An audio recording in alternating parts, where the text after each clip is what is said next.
Assalamualaikum warahmatullahi wabarakatuh. Sekarang saya sedang bersama salah seorang guru inspirasi. Assalamualaikum warahmatullahi wabarakatuh.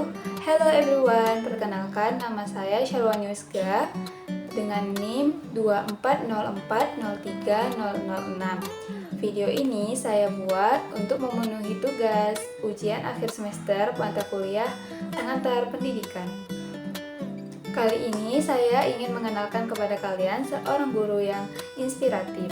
Namanya adalah Ibu Jumiati, SPD MS. Beliau adalah seorang pendidik di SMP Negeri 7 Birembayan Aceh Timur dan pernah mengajar di SMA Negeri 1 Perala Aceh Timur saat awal pengangkatan PNS. Ibu Jumiati menyelesaikan pendidikan sarjana S1 di bidang pendidikan bahasa Inggris di Universitas Samudra dan menyelesaikan pendidikan pasca sarjana S2 di bidang sastra Inggris di Universitas Islam Sumatera Utara. Beliau telah menginspirasi banyak siswa melalui dedikasi dan inovasi dalam pengajaran. Mari kita simak kisah inspiratifnya bersama. Motivasi Ibu mengambil profesi guru? Wah, ini sudah mulai berbicara dari hati istilahnya ya. Jadi memang saya itu dari kecil itu senang membuat orang mengerti. Jadi saya itu senang kalau saya menjelaskan sesuatu orang bisa mengerti. Yang menjadi motivasi terbesar saya menjadi seorang guru, saya ingin anak-anak didik saya itu punya skill yang mumpuni di bidang pelajaran yang saya ampu tentunya. Saya ingin melatih mereka. Saya suka mengajak mereka itu untuk berlatih terus untuk bisa mempunyai skill bahasa Inggris sesuai dengan tingkat sekolah yang mereka berada. Katakanlah sekolah SMP harus menguasai kosakata dan perbedaan-perbedaan kata-kata dalam bahasa Inggris itu juga mereka harus bisa gitu. Jadi saya berharap saya bisa melatih, memberikan ilmu, juga memberikan panutan kepada mereka. Sebelumnya kan Ibu bilang alasan itu karena Ibu pengen membuat orang lain mengerti gitu. Bagaimana cara Ibu mengelola kelas gitu kan? Mungkin sebagian anak ada yang sedikit bandel. Nah, itu tadi pada saat kita memberikan materi pelajaran di kelas itu sangat dinamika ya. Anak-anak itu ada yang, apalagi kami SMP, anak-anak itu sukanya bermain dan psikologis anak SMP masih suka dengan yang gambar berwarna-warni. Jadi saya memilih paling sering saya gunakan dalam metode pembelajaran itu adalah picture and picture. Artinya saya mengedepankan visual kepada mereka. Contohnya seperti ini. Ini beberapa untuk mengajar, untuk menambahkan kosakata mereka, saya sering pajang gambar-gambar yang menarik, gambar binatang atau gambar bunga, gambar binatang yang berwarna-warni, yang lucu, dan beberapa gambar lah yang bisa kita download dari media sosial. Kemudian lagi dari gambar-gambar itu kita juga bisa mempraktekannya untuk beberapa tujuan. Saya senang dengan gambar itu. Yang pertama, anak-anak mudah tertarik. Yang kedua, gambar ini bisa merangkum beberapa tujuan. Katakanlah satu gambar ini, saya bisa mengambil untuk yang berenang ini. Yang berenang ini, yang pertama anak-anak akan nampak terus, oh gambar berenang. Mereka bisa menambahkan kosakata.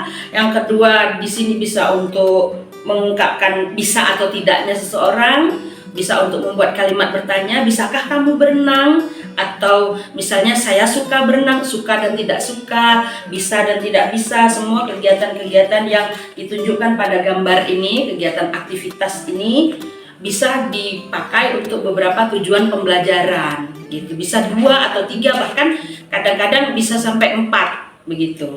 Jadi uniknya penggunaan gambar itu seperti itu.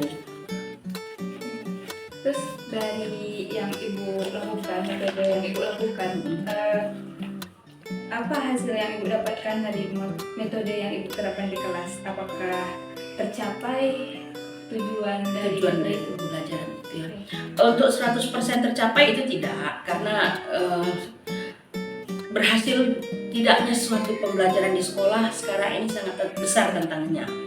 Kalau saya katakan berhasil, itu terlalu muluk-muluk saya pikir. Ya setidaknya mereka dalam belajar bersama saya mereka asik, gitu. Mereka senang. Setidaknya mereka waktu pulang mungkin mereka terbayang dengan layangan. Oh tadi layangan apa ya bahasa Inggrisnya seperti itu. Kalau untuk mereka itu menjadi yang speak fluently tentu belum begitu karena mereka juga masih tingkat SMP. Kemudian keberhasilan pembelajaran itu sangat dipengaruhi oleh lingkungan yang lain. Enggak cuma di lingkungan di sekolah. Kadang anak-anak di sekolah diberikan materi, lalu pulang mereka sudah banyak aktivitas yang lain yang enggak berkaitan dengan pembelajaran di sekolah. Nah, itulah tugas saya untuk mengulang-ulang lagi ya dengan gambar-gambar yang lain-lainnya lagi sehingga anak-anak itu yang penting dalam waktu durasi 2 jam atau 1 jam mereka bersama saya itu mereka senang. Setidaknya mereka walaupun tidak terlalu lancar tapi kalau nampak gambar layangan mungkin mereka tahu bahwa itu layangan dalam bahasa Inggrisnya itu kite begitu. Gitu ya. Selanjutnya Ibu berarti mengajar udah berapa kan Bu? Sudah 21 tahun. 21 tahun. Ya. Terus apa saja prestasi yang telah Ibu raih selama 21 tahun mengajari Ibu? 2 kali menjadi juara Olimpiade Guru Nasional tingkat kabupaten.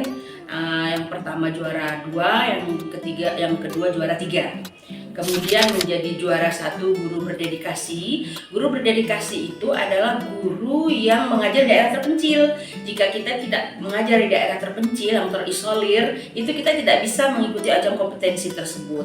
Karena saya itu mengajar di sana waktu itu tahun 2020, saya mengikuti ajang kompetensi tersebut dan alhamdulillah menjadi juara pertama. Kemudian yang terakhir prestasinya adalah OGN juara 3 juga. Jadi ada 4 kali gitu. Menurut Ibu apa yang membuat peran seorang guru itu penting dalam pendidikan dan pengembangan karakter siswa? Karena anak didik ini tadi kan mereka tidak hanya butuh mereka tidak hanya butuh ilmu pengetahuan. Kalau mereka hanya butuh ilmu, mereka bisa buka internet. Di sana lebih cerdas internet daripada gurunya. Begitu saya pikir begitu. Tapi tugas seorang guru itu tidak hanya mentransfer ilmu. Tugas seorang guru itu kan melatih, mendidik. Mendidik inilah yang sulit. Jadi pada saat mereka menunjukkan sikap yang negatif yang berada di lingkungan sekolah, itu di situ fungsi guru untuk meluruskan tingkahnya tadi itu, tingkah lakunya, supaya yang tidak didapatkan dari internet. Internet boleh saja mereka kuasai, bahkan mungkin kalau ilmu pengetahuan internet lebih jago daripada si guru tersebut. Tapi untuk urusan mendidik tidak tergantikan oleh apapun. Guru tetap sangat menduduki posisi teratas terpenting untuk urusan mendidik. Karena mendidik ini melatih penyikapan, melatih rasa bertanggung jawab. Artinya begini, pada saat contoh misalnya kita mengadakan kerja kelompok, kemudian ada satu orang anak yang tidak mau mengerjakan ikutan mengerjakan kelompok tadi karena merasa nama kan sudah ada di situ. Nah, bagaimana sikap seorang guru tadi meluruskan tingkah laku anak tadi itu supaya punya rasa tanggung jawab, membangun rasa tanggung jawab tersebut. Nah, yang seperti itu tidak bisa digantikan oleh internet atau buku. Itu memang harus langsung guru yang mengarahkan. Kamu harus sebaiknya begini, nggak bisa seperti itu. Disitulah membangun karakter bertanggung jawab, karakter percaya diri, karakter mau bergotong royong, karakter jujur. Nah, disitulah fungsi guru. Jadi tidak bisa digantikan oleh internet, walaupun internet ini sudah sangat menguasai dunia pada saat sekarang ini. Selanjutnya apa harapan Ibu kepada kami nanti di dalam bidang pendidikan ini loh. Ya, baiklah. Ini juga sangat besar kepada generasi muda, calon-calon guru, ya kan? Saya pikir begini, guru itu bukan tercipta, guru itu bukan terbentuk, guru itu terlahir. Maka dari mulai sekarang yang memang terketuk hatinya untuk kuliah di FKIP, pastilah dia calon-calon guru yang memang sudah dilahirkan oleh orang tua masing-masing, memang terlahir sebagai guru. Kalau guru itu hanya guru terbentuk, tercipta oleh alam sekitar, dia tidak akan bisa melakukan fungsinya sebagai guru yang sesungguhnya. Tapi kalau memang guru itu terlahir, memang hati nuraninya itu memang terpanggil menjadi seorang pendidik, maka yakinlah nanti kalian pasti akan bisa menunaikan tugas sebagai seorang guru yang sama sekali tidak mudah gitu. Dari cerita ibu ini tadi, kita sebagai generasi penerus bisa mendapatkan motivasi untuk terus mengembangkan diri agar bisa menjadi pendidik di masa yang akan datang. Sekian wawancara saya. Sekali lagi saya ucapkan terima kasih atas kesempatan dan waktu luang yang diberikan. Saya tutup. Assalamualaikum warahmatullahi wabarakatuh.